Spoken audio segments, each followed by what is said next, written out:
Les films sont plus harmonieux que la vie, Alphonse. Il n'y a pas d'embouteillage dans les films, il n'y a pas de temps mort. Si on ment un peu, c'est pour être plus vrai.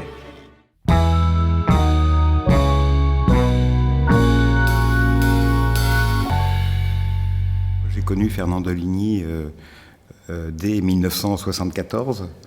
J'étais descendu dans les Cévennes pour participer à un tournage sur la vie du réseau d'adultes avec des enfants autistes mutiques.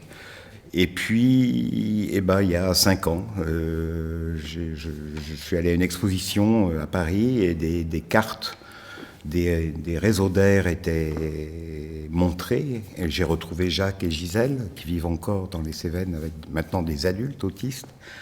Et je me suis dit, mais il faut que je fasse ce film.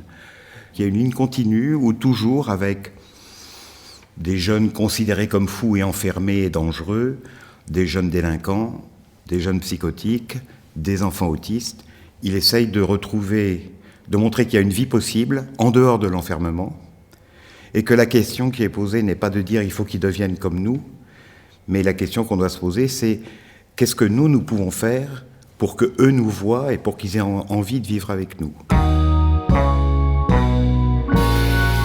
Dès la création de la Grande Cordée en 1948, ils demandent une caméra dans le budget d'équipement. 1948. La caméra, non seulement elle fait trace, mais elle change le statut de celui qui les fait et de celui qui est filmé.